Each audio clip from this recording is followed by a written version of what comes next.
5 साल तक की उम्र के बच्चों को पोलियो से बचाने के लिए आज से पल्स पोलियो अभियान की शुरुआत की गई। 1 हफ्ते तक चलने वाले इस अभियान का शुभारंभ मुख्यमंत्री योगी आदित्यनाथ ने गोरखपुर से किया है। इस अभियान के तहत 5 साल तक की उम्र के कुल 3 करोड़ 40 लाख बच्चों को पल्स पोलियो ड्रॉप पिलाई जाएगी। यह अभियान 28 मार्च तक चलेगा। योगी ने सुबह 10 बजे महिला जिला चिकित्सालय के सामने बच्चों को पोलियो ड्रॉप पिलाकर इस अभियान की शुरुआत की। ड्रॉप पिलाने के लिए 1,10,000 बूथ बनाए गए हैं। हरदोई में भी आज से पल्स पोलियो अभियान की शुरुआत हो गई है। 0 से लेकर 5 साल तक के 7,05,000 बच्चों को पोलियो की खुराक पिलाने का लक्ष्य तय किया गया है। आज कैंप लगाकर बच्चों को पोलियो की खुराक पिलाई जा रही है, जबकि कल से घर घर जाकर खुराक पिलाई जाएगी। हरदोई सीएमओ ने बताया कि जिले में 1,907 बूथ बनाए गए हैं, जबकि इन बूथों पर 2,400 टीमें लगाई गई हैं। लगभग कोरोना के कारण पिछले 1 साल से पल्स पोलियो अभियान बंद चल रहा था। हाल ही में शासन ने 20 मार्च को पल्स पोलियो अभियान की शुरुआत की है। उत्तर प्रदेश में भारी बहुमत से चुनाव जीतने के बाद अब बारी है शपथ ग्रहण समारोह की। लिहाजा योगी आदित्यनाथ सरकार 2.0 का शपथ ग्रहण समारोह 25 मार्च को होगा। कार्यक्रम का समय शाम 4 बजे रहेगा। शपथ ग्रहण समारोह के लिए एकाना स्टेडियम में तैयारी की जा रही है। जानकारी के मुताबिक शपथ ग्रहण समारोह में प्रधानमंत्री नरेंद्र मोदी, गृह मंत्री अमित शाह, रक्षा मंत्री राजनाथ सिंह, बीजेपी अध्यक्ष जेपी नड्डा समेत केंद्र सरकार के कई मंत्री, बीजेपी शासित राज्यों के मुख्यमंत्री, संघ और बीजेपी के वरिष्ठ पदाधिकारी शामिल होंगे। एकाना स्टेडियम में प्रस्तावित शपथ ग्रहण समारोह की तैयारियां शुरू कर दी गई है। मंत्रिमंडल के स्वरूप को लेकर योगी की पार्टी नेतृत्व के साथ मंत्रणा हो चुकी है। यूपी में सरकार गठन को लेकर केंद्रीय गृह मंत्री अमित शाह और झारखंड के पूर्व मुख्यमंत्री रघुवर दास को क्रमशः पर्यवेक्षक व सह पर्यवेक्षक बनाया गया है। वहीं दूसरी तरफ योगी मंत्रिमंडल को लेकर भी सुगबुगाहट तेज हो गई है, क्योंकि इस बार योगी 2.0 सरकार में किसका कद बढ़ा है और किसको ज्यादा तरजीह दी गई है, इसकी लिस्ट लगभग तैयार हो चुकी है। इस बार योगी सरकार के मंत्रिमंडल में कई नए चेहरे भी जुड़ेंगे।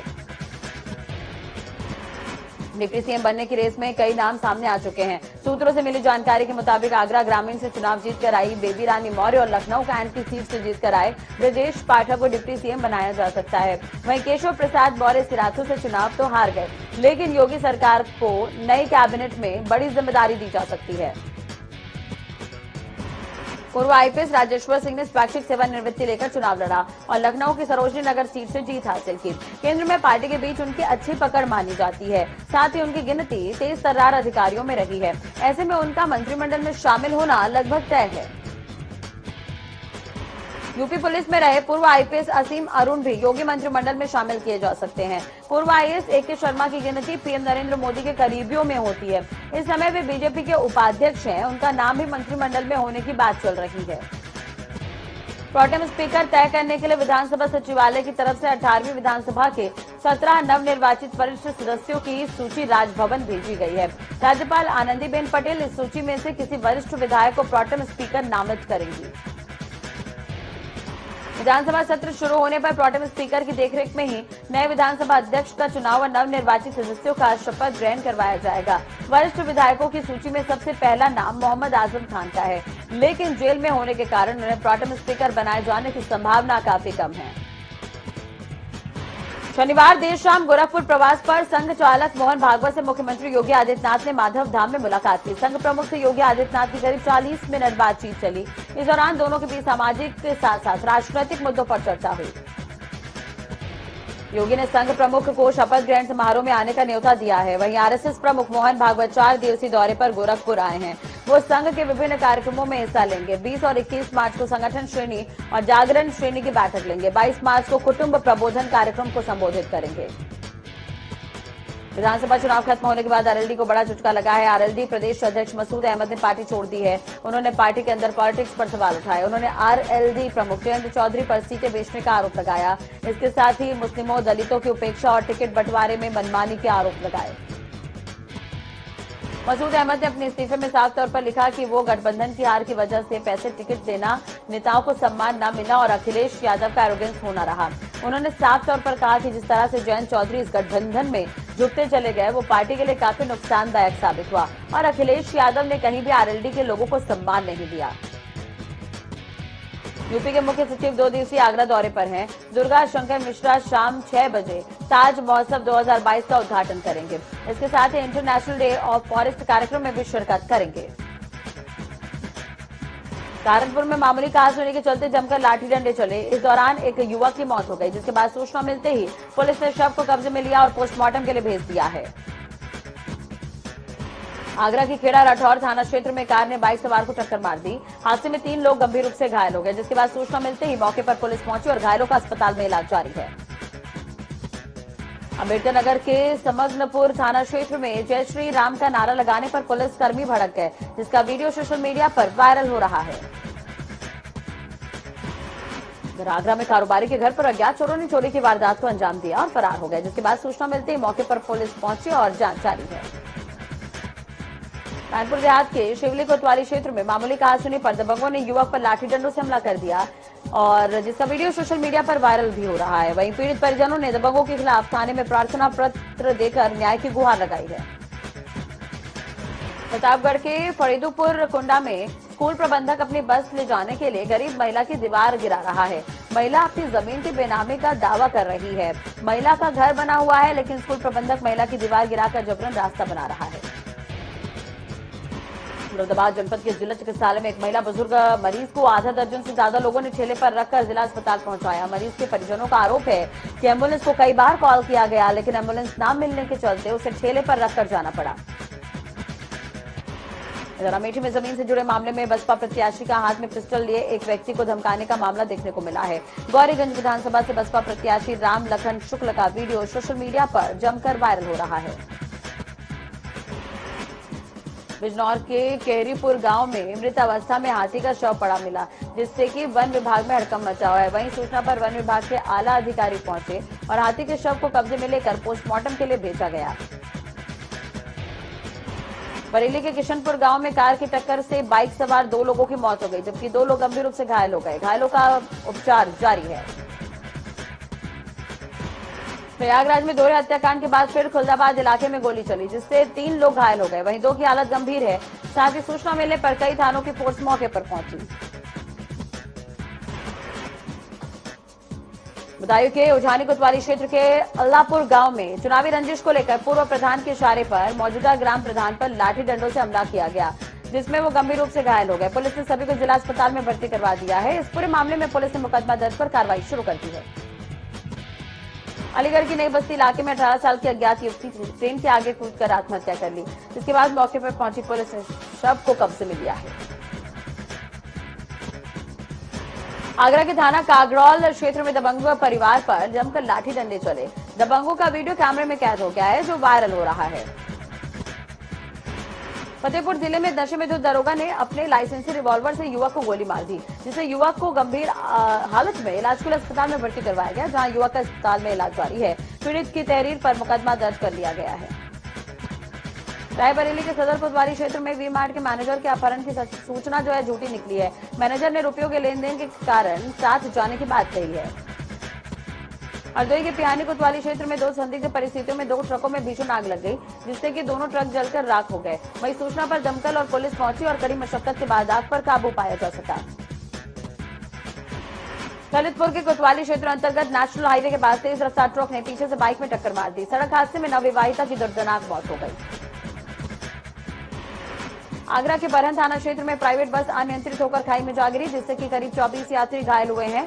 सूचना पाकर केंद्रीय मंत्री एसपी सिंह बघेल और पुलिस फोर्स मौके पर पहुंचा। सभी घायलों को इलाज के लिए अस्पताल में भर्ती करवाया गया है।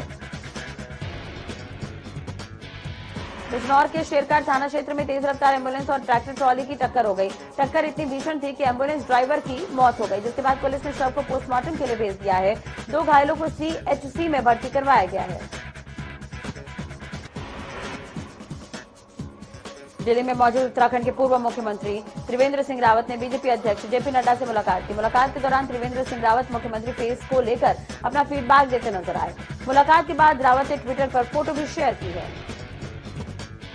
मसूरी में होली की छुट्टी में पर्यटकों का सैलाब देखने को मिला। वीकेंड होने के कारण भारी संख्या में पर्यटकों ने मसूरी की ओर रुख किया, जिससे जगह जगह जाम की स्थिति देखने को मिली और पर्यटकों को घंटों जाम में फंसे रहना पड़ा। गौरीकुंड से केदारनाथ पैदल मार्ग पर यहां पर बर्फ सफाई का काम तेजी से चल रहा है। यहां जिला आपदा प्रबंधन प्राधिकरण के मजदूर बर्फ साफ करने में जुटे हैं। बर्फ साफ करते करते टीम कुबेर गुदेरे तक पहुंच गए और अब सिर्फ 3 किलोमीटर पैदल मार्ग पर बर्फ साफ करने का काम बाकी है। मार्च अंत तक केदारनाथ पैदल मार्ग से बर्फ साफ करने का काम पूरा हो जाएगा। आपको बता दें कि पिछले साल नवंबर माह में अब तक कई बार केदारनाथ धाम समेत पैदल मार्ग पर बर्फबारी हो चुकी है। भारी बर्फबारी के कारण केदारनाथ धाम में पुनर्निर्माण कार्य पहले ही ठप हो चुके थे, जिसके बाद मजदूरों को वापस लौटना पड़ा। रामनगर में 18 मार्च से लापता 37 वर्षीय युवक का शव कोसी नदी फीडर के पास मिला। शव मिलने से परिजनों में कोहराम मचा हुआ है। वहीं पुलिस ने शव को पोस्टमार्टम के लिए भेज दिया है। रामनगर में होली के दिन 18 मार्च से मनोज कश्यप लापता था, जिसकी सूचना परिजनों ने स्थानीय कोतवाली पुलिस को दी। आगरा में ताजमहल घूमने आए सैलानियों को पीने के पानी की समस्या यहां पर हो रही है और सैलानियों की सुविधाओं के लिए यहां पर लगाए गए पानी के प्लांट बंद है। ताजमहल की टिकट लगातार महंगी होती जा रही है और अव्यवस्था यहां पर ज्यादा नजर आती है। अलीगढ़ के खैर क्षेत्र के एक निजी अस्पताल में महिला की प्रसव के दौरान मौत हो गई। वहीं परिजनों ने डॉक्टरों की लापरवाही का आरोप लगाते हुए यहां पर हंगामा किया। पुलिस ने शव को पोस्टमार्टम के लिए भेजकर जांच कर रही है। अमेठी के मुसाफिर खाना कोतवाली क्षेत्र में देर रात शौच के लिए निकले घर से 21 साल के युवक का गांव के बाहर कुएं में शव मिला, जिसके बाद सूचना पर पुलिस पहुंची और जांच जारी है। कुशीनगर में रामकोला थाने के मठिया गांव में होली खेलने को लेकर दो समुदाय में विवाद हो गया। एक दूसरे के घरों पर जमकर ईंट पत्थर फेंके गए, जिससे कि करीब 2 महिला समेत 5 लोग जख्मी हो गए।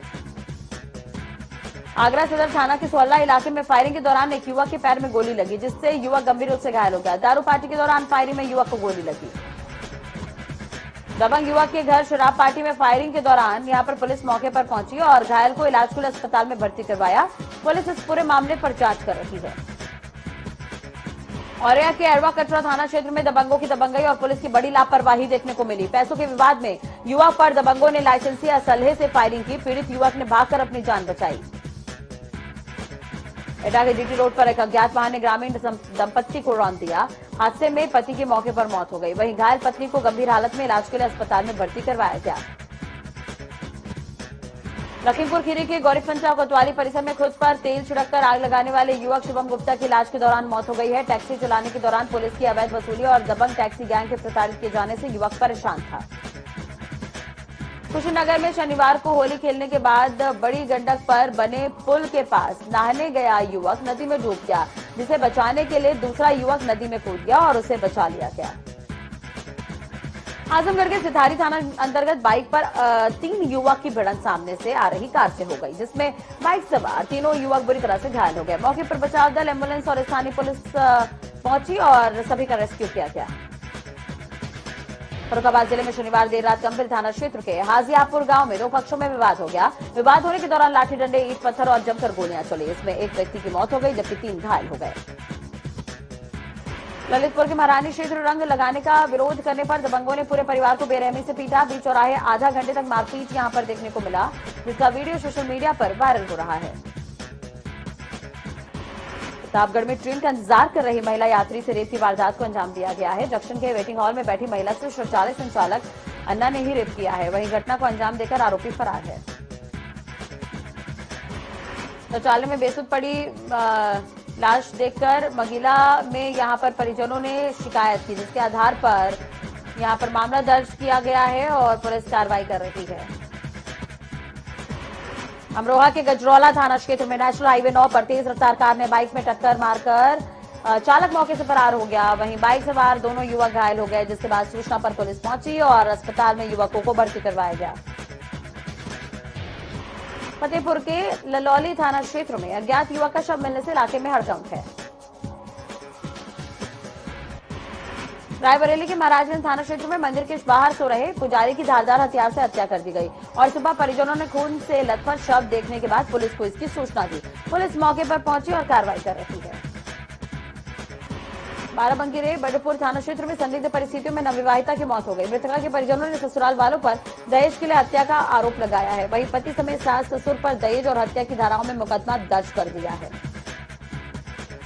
अलीगढ़ के लोधा थाना क्षेत्र में होली पर 2 पक्षों के बीच फायरिंग का लाइव वीडियो सोशल मीडिया पर वायरल हो रहा है। पूरा विवाद गोलगप्पे खाने को लेकर हुआ था। मारपीट से यह विवाद शुरू हुआ और उसके बाद फायरिंग हुई। 5 लोग घायल हुए हैं। काफी हंगामे के बाद दबंग फरार हैं।